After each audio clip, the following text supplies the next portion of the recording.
Habari za leo tarehe 27 Mei mwaka 2026 kwenye Kivu Morning Post TV. Kwanza vichwa vya habari. Mapigano makali yameripotiwa hii Jumatano tarehe 27 Mei mwaka 2026 katika mji wa Nyabiondo, ambapo wanamgambo wa Wazalendo walishambulia mapema asubuhi nafasi za AFC M23, jambo lililosababisha mabadilishano ya risasi kabla ya kurudishwa nyuma. Mamlaka za afya za Kivu Kaskazini zilitangaza Jumanne mjini Goma visa vitatu vipya vya Ebola vilivyothibitishwa Bukavu huko Goma, ikiendelea kuwa na kesi moja tu ya maambukizi. Wananchi wametakiwa kuimarisha hatua za kujikinga.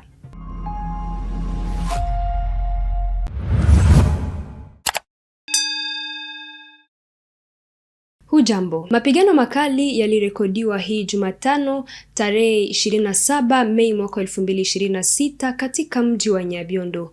Kulingana na vyanzo vya ndani, wanamgambo wa Wazalendo walishambulia mapema asubuhi mji huo na kusababisha mabadilishano ya risasi na wapiganaji wa AFC M23. Kutokana na mashambulizi hayo, shughuli za kijamii na kiuchumi zilisimama kwa muda kabla ya Wazalendo kurudishwa nyuma na AFC M23. Tufuatilie ushuhuda huu wa mkazi mmoja aliyezungumza kwa kutotaja jina lake. Bon, par rapport à la situation quand même, ce matin, c'est là où il y a eu échange, il y a eu attaque.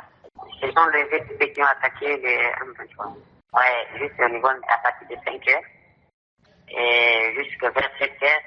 Et c'est là qu'ils ont attaqué, ils ont fini par pénétrer dans la cité. Et juste après 45 minutes, pour volatiliser dans la cité, et puis tout est revenu au calme et les activités économiques cet après-midi est relancé déjà. Ce sont toujours les 23 qui sont là. Mamlaka za afya za Kivu Kaskazini zilitangaza Jumanne Mei mwaka 2026 maendeleo ya hali ya mlipuko wa ugonjwa wa Ebola katika mkutano na waandishi wa habari uliofanyika mjini Goma. Kwa mjibu wa DKT, Bia Kizinkiko, mkuu wa idara ya afya Kivu Kaskazini na mwanachama wa kikosi cha kupambana na Ebola cha AFC M23, mji wa Bukavu sasa una visa vitatu vipya vya Ebola vilivyothibitishwa. Mji wa Goma bado una kesi moja tu iliyothibitishwa. Afisa huyo wa afya aliwataka wananchi kuimarisha hatua za kinga na kuwa waangalifu kutokana na kuenea kwa ugonjwa huo. Wakati tumeliste tunatafuta wale wenye walikutana na ile kesi yenye iligonjwa, tukaliste kama wako 255 kwa mingi, lakini zinafuatiwa. Mamezile zimekamatiwa katika province ya Nord Kivu, wamoja wametiwa katika quarantaine na wamoja wenyewe walitiwa katika quarantaine, kuko wenyewe wako ku 10e jour ya suivi, na wengine wanakuwa ku siku 12 hapo ya suivi, na kesho kama hawaoneshe alama fulani paraporo ya magonjwa ya Ebola, tutawatosha wanarejea katika manyumba yao bila shida. Tukiingia katika province ya Sud Kivu, evolution inaonesha kama jana tulikuwa na kesi moja kesi moja yenye iko confirme, na tunakuwa na kesi contact wale wenyewe walikutana naye tulikuwa na 103, lakini kwa leo tumekwisha kuwa 107. Na kufuatana na ile makesi contacts zenye zilipimiwa, kunapatikana ndani tena kesi mbili zenye zimetoka positive. Ça signifie ku province ya Sud Kivu tunafika ku kesi tatu, tunatoka ku kesi moja tunakuwa ku kesi tatu. Ni kusema na hiyo makesi yenye kutoka positive tena tutaanza tafuta maka contact yazo juu ya nini itusaidie kutia mameziri barriere isiambukizie na ile maka contact nazo zisiambukizie wengine, na epidemi isiendelee tena sana. Na total tukikamata eneo zetu, tunakamata na eneo za Sud Kivu, Bukavu, total tunakuwa na kesi 4 alors que jana tulikuwa na kesi 2. Ndio maana population ikamate conscience, wajue kama ugonjwa iko, sisi wote tusaidiane na turespekte ma mesures barriere. Sherehe za Kiislamu za Eid el-Adha zilisherekewa siku ya Jumanne tarehe 27 Mei mwaka 2026 katika hali ya uangalizi mkali wa afya baada ya kuthibitishwa kwa kesi ya Ebola katika jiji la Goma. Kwa kupunguza hatari ya maambukizi, mamlaka zilifuta sala ya pamoja iliyopanga kwenye uwanja wa Stade de l'Unité. Makamu mwenyekiti wa barabara la Kiislamu kaskazini mwa Kivu, Sheikh Jafar Al-Katanti, alisema haya ni mafundisho ya dini na kuwa uangalifu ni muhimu. Na Ebola hakuna shida yoyote kwa sababu Eid ni ya Waislamu na Ebola haina ubaya na Waislamu kwa sababu kwanza Uislamu unafunza kuhusu tauni, epidemi. Mtume wetu ametufunza kuhusu epidemi kabla nchi zetu ziwe na epidemi. Mfano Uislamu unaweka kipaumbele sana kwa decision medikali yoyote. Yaani neno la mganga ni hoja kubwa kwa Muislamu. Kama mtaona Muislamu akiwa mgonjwa haruhusiwi kufunga. Mwanamke mwenye kunyonyesha haruhusiwi kufunga kwa sababu mganga anasema afya yake itahatarika. Na sisi Waislamu tunapokea jambo hili kwamba Ebola ni maradhi kama hivyo waganga wametuambia na inafaa kujikinga. Ndio mnaona Waislamu wote wana barakoa kwa sababu Uislamu unaheshimu sana neno la mganga. Na mkiona hata hizi mesures barriere zote ambazo wakubwa wameweka, sio wakubwa wameweka, ni Uislamu umeweka. Waislamu sisi tunaosha mikono zaidi ya mara 5 kila siku. Waislamu sisi, Mtume anatuambia tauni ya maepidemi ikaingia katika mji, watu wa mji huo wasiende katika mji mwingine na watu wa mji mwingine wasiingie katika mji huo. Kwa hiyo mafunzo ya Uislamu haipingamane na mafunzo kwenye Ebola. Kwa hiyo sisi Waislamu na Ebola hatuna wasiwasi.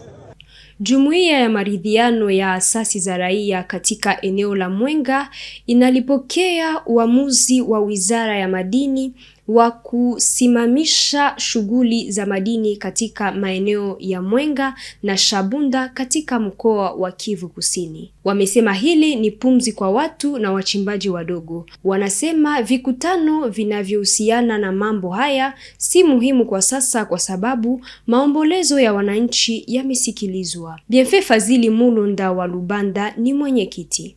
Kwanza tusifu jitihada zote alizofanya waziri kufanya hiki kibarua cha kusimamishia kazi wachimba madini bandia wote, hasa wale wanaokuwa na mali za kutoka nje ambao wanakuja huku kwetu kupora mali na kuzipeleka mahali tusipojua.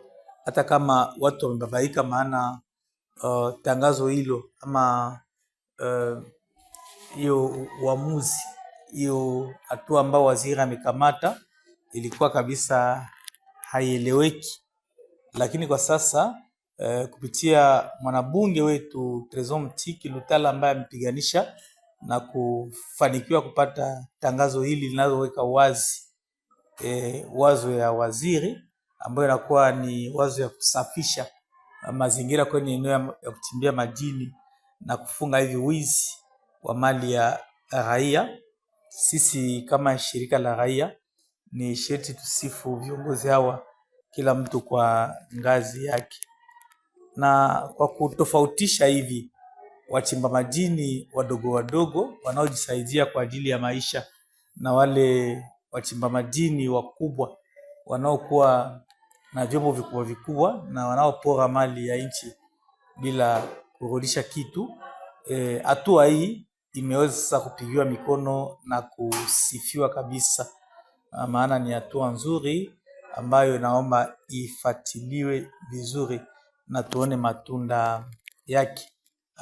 Maana kwenye pointi ya 5 ya kitangazo hiki tunakuta ya kwamba wamesema wale wachimba madini ambao watumie makampuni wanaweza kuanza tu kuchimba madini kama kawaida yao bila mashaka.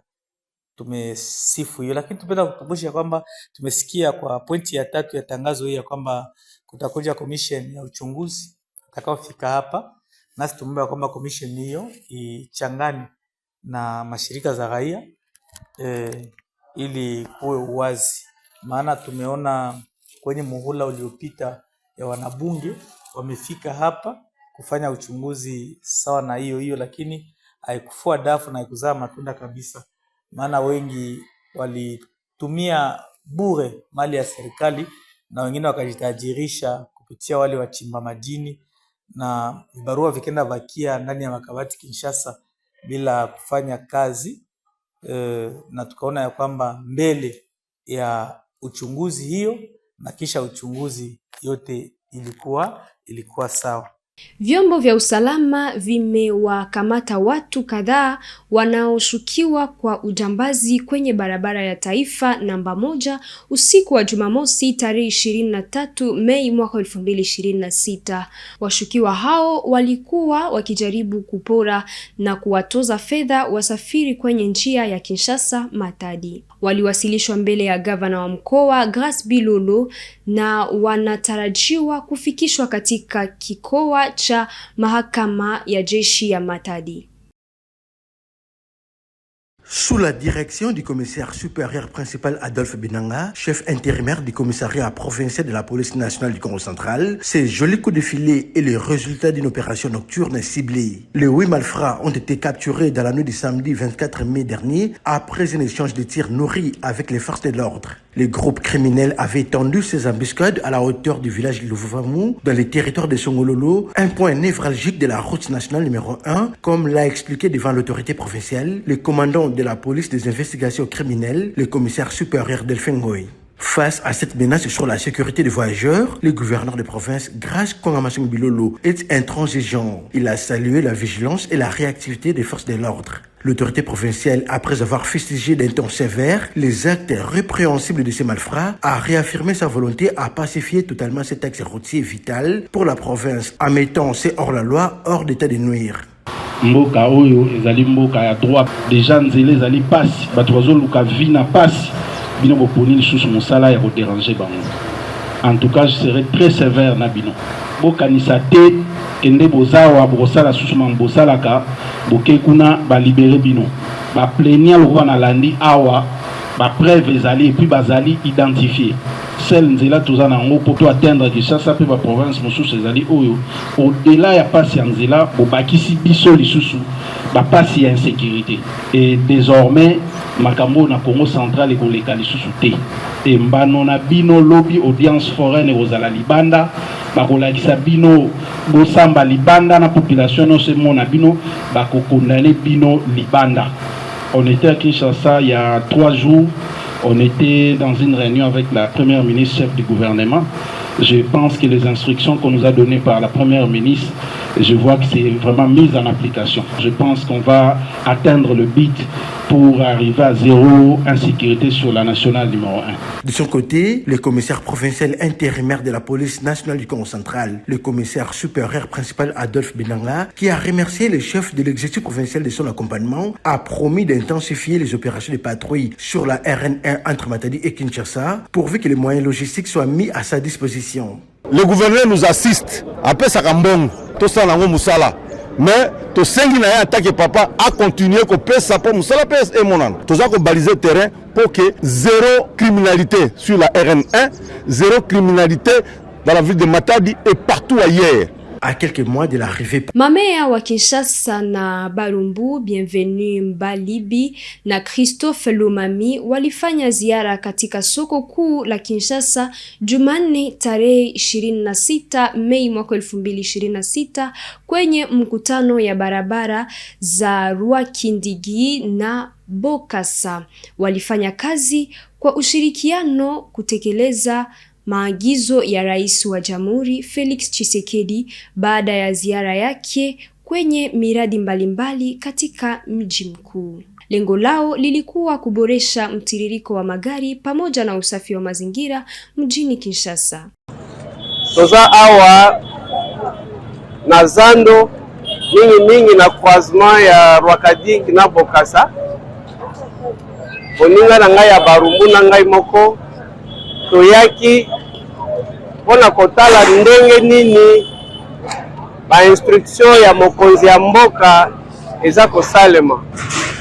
Toyebi ke mokolo ya poso mokonzi ya mboka azalaki na esika oyo ayaki visite pe apesaki mitindo ete babalabala nyonso efungwama, mutu moko atanda te, kioske ezala te, mesa ezala te. Alors lokola eza mitindo mokonzi ya mboka, ifo mutu nyonso atosa yango. Yango biso lokola bakambi ya bituka mibale oyo bakumbu na Kinshasa, tokitaki awa po totala ndenge nini bato bazotosa yango. Tokutani na bandeko na biso ya mapinga, tosololi na bango, toyebisi pe population oyo balingi ko tata bana muke muke, toyebisi bango mutu moko akoki kotanda te, babalabala nyonso ifo efungwama ndenge mokonzi ya mboka alobaki yango. Donc tozosenga na population na biso bakoka kotosa mitindo wana. Gouverneur asi aloba balabala eza wenze te. Donc tozo faire respecter yango ndenge mokonzi ya mboka alingi, ndenge mokonzi ya ngumba alobaki yango pe balabala eza wenze te, ifo mutu nyonso akoka kotosa yango. Oya kotia matoi mangungi mobeko ekokanga ye. Matondo mingi. Mwisho wa habari za leo kwenye Kivu Morning Post TV. Asante mtazamaji mpendwa kwa kutufata mwanzo hadi mwisho. Acha tukutanani tena siku ijayo.